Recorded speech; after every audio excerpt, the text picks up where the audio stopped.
Y lo que explicábamos en la apertura, el tema de la economía, la vida cotidiana de las y los argentinos en el centro de la escena, por eso le damos la bienvenida esta mañana al analista Facundo Nejamgis. Hola Facundo, ¿cómo te va? Gracias por estar con nosotros. Hola, ¿cómo les va? Muy bien, afortunadamente muy bien, porque estamos además con Walter Brown, jefe de redacción de Cronista. Hola Walter, ¿cómo va? Muy bien, Diego, muy bien. En estos días en los que estamos viendo declaraciones políticas que se cruzan, que generan cierta incertidumbre sobre lo que está ocurriendo en la cúpula del poder y cómo eso puede llegar a impactar en el andar de la vida cotidiana, ¿no? Tenés razón, Walter, y no solamente declaraciones, Facundo, sino también opiniones políticas o rumbos políticos, que en el caso del discurso de la vicepresidenta de la semana pasada muestra, bueno, una visión por lo menos claramente distinta al programa económico que lleva adelante su propio gobierno. ¿Así lo ves vos también?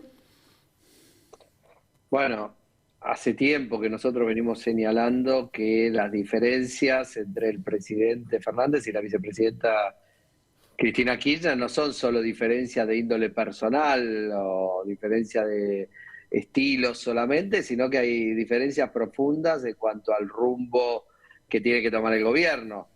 El presidente Fernández, el día de la derrota electoral de las elecciones legislativas, a las 6 de la tarde ocupó el espacio comunicacional para señalar cuál iba a ser el rumbo de su gobierno en los 2 años siguientes hasta que terminara su mandato, ¿no? Él habló de un acuerdo con el Fondo Monetario Internacional, con todo lo que esto implica, con todo lo que algo entendemos de estas cuestiones, sabemos que implica un acuerdo con el Fondo Monetario, y la vicepresidenta, si bien en ese momento no dijo nada, todos nosotros sabíamos que su posición era contraria, ya no sé si al acuerdo, pero sí seguramente a las condiciones en las cuales el presidente Fernández y el ministro Guzmán iban a firmar ese acuerdo. De ahí en adelante es toda historia conocida. Una tensión a la luz del día permanente entre entre el presidente y la vicepresidenta, que de alguna manera expresa no solo esas diferencias, sino también cierta impotencia del sector que expresa la vicepresidenta, en el sentido de ser el sector mayoritario en términos electorales de una coalición de gobierno, y al mismo tiempo no tener herramientas para poder condicionar el rumbo de esa coalición, porque el presidente, cuando ha querido, ha logrado, por ejemplo, con el acuerdo con el Fondo Monetario, hacer acuerdos con la oposición y lograr la sanción de las leyes que le interesaban. Esto no quiere decir, y esto es importante señalarlo, que la Argentina esté en un rumbo fenomenal, esté en un rumbo excepcional, que estén los problemas resueltos en la Argentina, ni mucho menos. Simplemente lo que estoy señalando es la dinámica que tiene la coalición que hoy está en el gobierno, a la que dudo en este momento si se la puede seguir llamando coalición.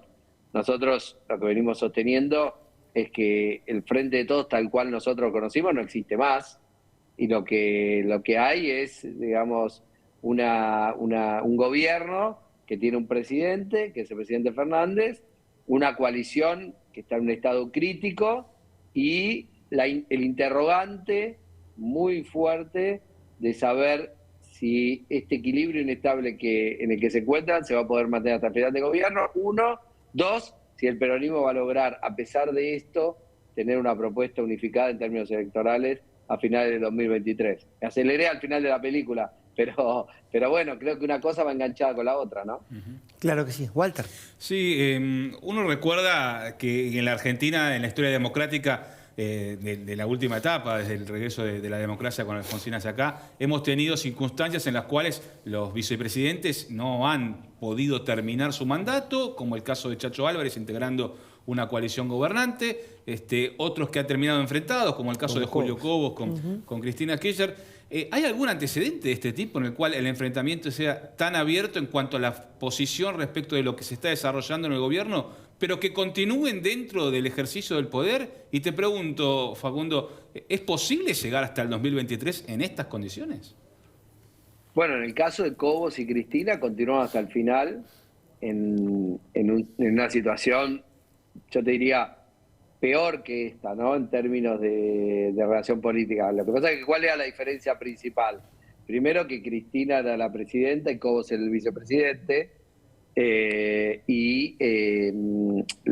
poder principal en términos electorales residía en la presidenta y no en el vicepresidente. Acá el problema es que esa relación está invertida. Quien ocupa la primera magistratura es, por lo menos hasta hoy, mucho más débil en términos electorales que su vicepresidenta. El problema central es que el presidencialismo como sistema de gobierno no está preparado para sostener las rupturas que se producen adentro de las coaliciones de gobierno cuando lo que gobierna es una coalición.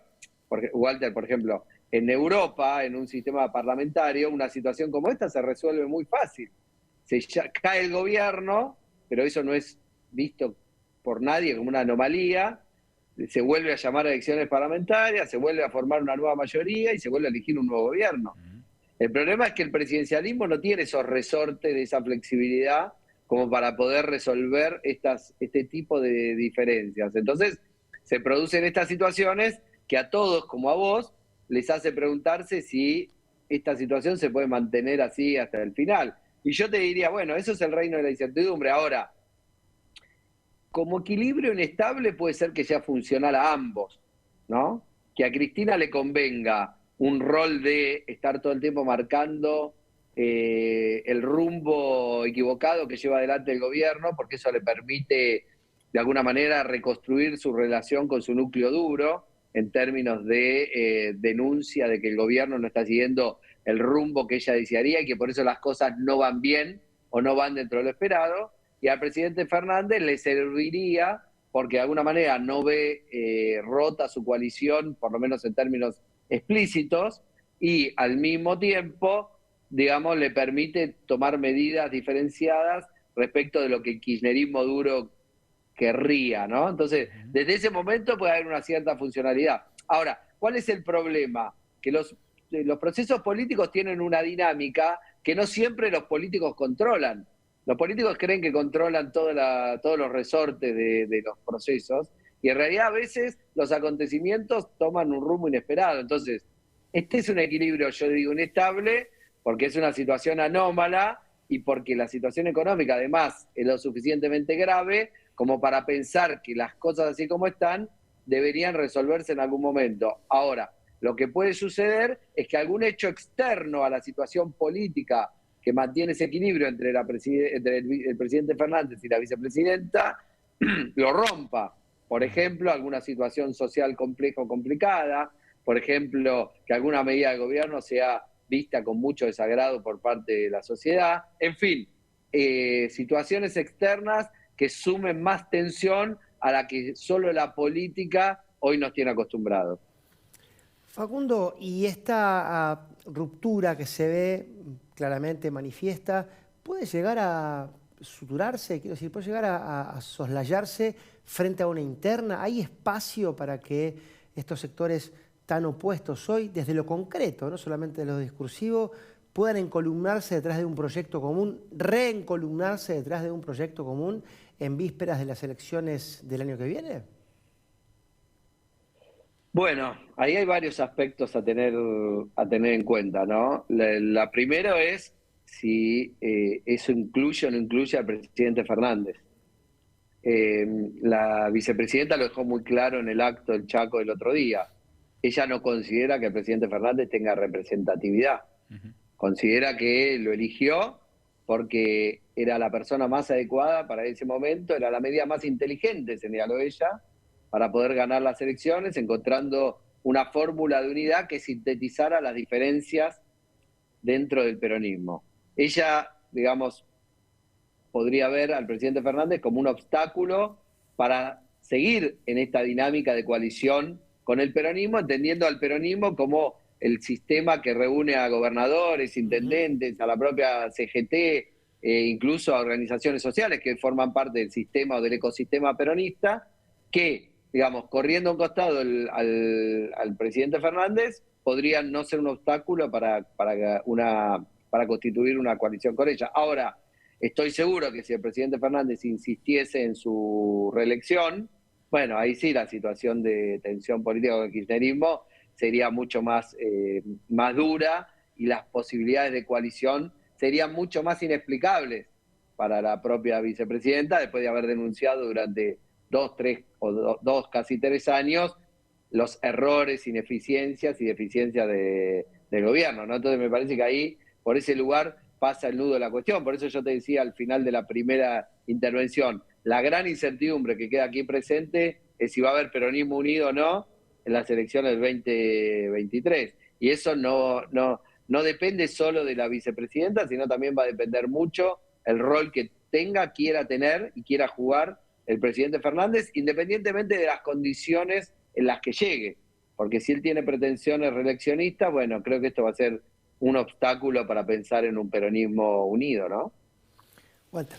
Sí, me quedé pensando en ese hecho que puede llegar a terminar de romper esa relación que señalabas anteriormente. Y te pregunto por lo que va a ser el capítulo legislativo, porque se han conocido algunas propuestas de los sectores referidos al kirchnerismo que tienen que ver con la posibilidad de, bueno, establecer un IFE para todos, incrementar el gasto, habilitar jubilaciones, un régimen de jubilaciones anticipadas y moratoria que hoy no está vigente. Iniciativas que evidentemente van en contra de lo que anunció, lo que dijo en los últimos días Martín Guzmán, que se necesita para reencarrilar el rumbo económico. ¿Crees que por ahí puede llegar a notarse mayormente la fisura en los próximos días? ¿Cómo va a ser esa convivencia entre el kirchnerismo y aquellos sectores del peronismo que responden más al presidente Alberto Fernández? Bueno, la agenda legislativa fue la que primero puso en evidencia que, digamos, la ruptura era más profunda de lo que suponíamos al votarse el acuerdo con el Fondo Monetario Internacional en forma separada, ¿no? Entonces, la legislatura es evidentemente un lugar en el que se escenifica la ruptura. Ahora, esas iniciativas legislativas, digamos, que provienen de los sectores más duros del kirchnerismo, hay que ver después qué plafón tienen para ser tratadas en el Congreso. Recordemos que el Congreso está demostrando, digamos, unos niveles bajísimos de productividad, que lo expresan, digamos, no solo esta interna, sino también las diferencias que a veces aparecen en la coalición opositora, en Juntos por el Cambio, también tiene a veces dificultades de coordinación, y entonces, digamos, hay que pensar que, digamos, es difícil que el Congreso se convierta en un ámbito mucho más productivo de cara a las elecciones. Ahora, no descartemos por eso que no puede haber algunas iniciativas que el propio presidente y su equipo y los legisladores que son más cercanos concedan al kirchnerismo más duro para tratar de sostener al menos de esa forma y de esa manera y con esas herramientas la coalición unida de acá al 2023, ¿no? Facundo, y frente a esto, ¿cómo se comporta la oposición? Es cierto que lo hemos visto en los medios con la desconfianza que uno le tiene a esas cosas, ¿no? A la que cuentan los medios algunas veces, cierto ánimo eufórico respecto a una victoria casi segura en las elecciones del año que viene. ¿Qué pasa dentro de la propia disputa interna que tiene la oposición hoy por hoy? Bueno, a ver, victoria segura no. Tiene un escenario electoral que le es más favorable que al oficialismo, por la sencilla razón, primero, que ganó en las elecciones legislativas, sacando una muy buena performance. Pensá que las elecciones legislativas uno tiende a sacar, o las fuerzas políticas tienden a sacar menos votos que las elecciones presidenciales, y en este caso, Juntos por el Cambio sacó el mismo porcentaje de votos que había sacado en las elecciones presidenciales de 2019, por lo cual, digamos, por lo menos en ese momento, eso fue leído como un resultado optimista, pensando de cara a las presidenciales de 2023. Entonces, esa es, digamos, una razón para, digamos, mostrarse con cierto optimismo para la oposición de cara al 2023. Ahora, eso no quiere decir que ese camino esté allanado, ¿no? ¿Por qué? Bueno, primero porque tiene frente al peronismo, que el peronismo es siempre el peronismo, ¿no? Es una fuerza que históricamente no baja el 30-35% de los votos en elecciones legislativas, y suele arañar el 40%, incluso pasarlo muchas veces con holgura en elecciones presidenciales. Entonces, es una fuerza política de temer. Eso es el primer punto.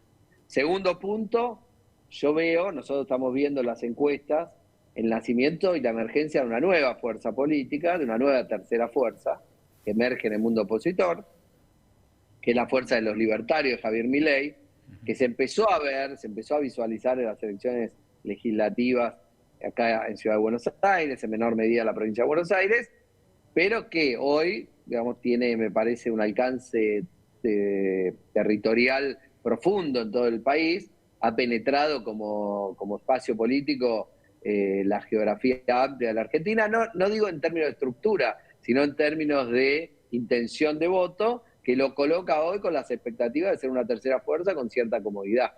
Entonces, esa tercera fuerza de alguna manera tiene, no sé si se acuerdan cuando éramos chicos y estudiábamos teoría de los conjuntos en el colegio primario, que nos hacían rayar la intersección, la zona de intersección entre el conjunto A y B. Bueno, si el conjunto A es Juntos por el Cambio, el conjunto B es los libertarios de Javier Milei, hay una franja ahí que podríamos pintar con rayitas, que puede navegar de un espacio político al otro. Es la franja que también seducen los sectores más duros de Juntos por el Cambio, lo que se denominan en el lenguaje periodístico los halcones de Juntos por el Cambio, que son sectores que miran, digamos, con cierta nostalgia, ver como algunos votantes, digamos, del espacio Juntos por el Cambio, se pasan a la fuerza de Javier Milei y convierten a Juntos por el Cambio, ya no en una fuerza del centro hacia la derecha y en la que la derecha no había nada, como fue en 2019, sino una fuerza más de centro moderada, que a la derecha tiene una fuerza política muy vibrante, muy dinámica, y que además se posiciona respecto de la política desde una mirada disruptiva, es decir, antipolítica. Entonces, eso genera cierta incomodidad en Juntos por el Cambio, y además ya no podemos hablar de una oposición unificada. ¿Por qué? Porque lo que hasta hoy, o hasta las últimas elecciones, dominó el escenario político argentino, que es esa idea de grieta entre el kirchnerismo y el antikirchnerismo, hoy podríamos decir, estamos ante la emergencia probablemente de una nueva grieta, que no quiere decir que desaparezca la anterior, pero sí una nueva grieta, que es la grieta que uno podría decir entre la política y la antipolítica, por decirlo de alguna manera, el establishment y el anti-establishment de la política, la casta versus, eso de acuerdo a cómo se posicione cada uno, ¿no? Entonces, esa nueva grieta, de alguna manera te pone en un lugar diferente a muchos actores de la política que antes estaban del lado, digamos, del lado del deber ser, del lado de lo que está bien, del lado de lo correcto, y hoy, sin comerla ni beberla, pasan del otro lado, ¿no? Entonces, bueno, hemos visto en los últimos días episodios en la televisión que de alguna manera, en mi lectura, expresan la emergencia de estas nuevas grietas y de estas nuevas rupturas. La última vuelta. Sí. ¿Y vos crees que ese tipo de expresiones que vimos en la televisión en los últimos días van a ir increyendo, o en la medida que nos acerquemos al momento de la elección, la sociedad va a entrar otra vez más a irse hacia el centro, como uno observa en cada proceso electoral, como a moderar un poco más allá de que el reclamo siga existiendo, ¿no? Mis colegas politólogos suelen decir que siempre tiende hacia el centro y que, digamos, la sociedad argentina funciona así, y el rol de los partidos políticos que tienen más peso en la Argentina nos llevan hacia eso. Yo creo que, si bien eso es cierto y yo comparto, en esta oportunidad me parece que hay una serie de condiciones que convierten la elección en algo diferente.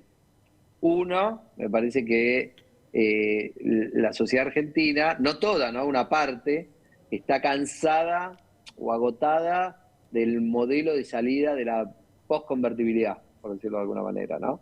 Cómo se constituyó y se organizó la política, la economía, la sociedad después de la crisis del 2001, 2002, 2003.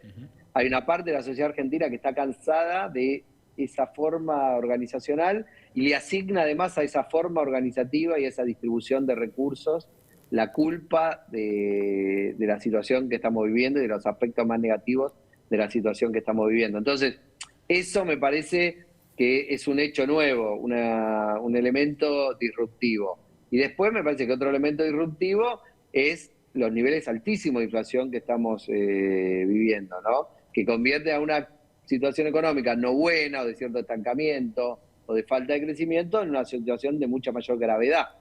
Es decir, no es lo mismo tener 20, 25, 30% de inflación que tener 70, 80 proyectado en términos anuales. Entonces, si la crisis se acelera, es decir, si la combinación de crisis económica, alta inflación, con crisis política se aceleran, eso le da más margen o le amplía el espacio a las opciones más disruptivas y más radicalizadas. Si por el contrario la situación tiende a calmarse, la inflación baja, las tensiones políticas bajan, el escenario hacia el centro tiene cierta lógica, ¿no? Entonces me parece que hay que esperar un poquito cómo evolucionan los acontecimientos para ver qué es finalmente lo que termina predominando. Si un escenario más parecido al 2015, en el sentido de dos fuerzas políticas principales y una tercera fuerza con menor incidencia, como fue Sergio Massa, o un escenario de 3/3, que sería toda una novedad para la política argentina.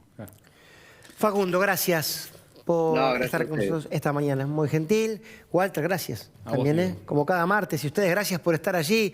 Lo que nos queda es un debate más que arduo, siempre con la intención de que las cosas vayan cada día un poco mejor. Y hablando de días, nos vemos el próximo martes, si Dios quiere. Hasta entonces.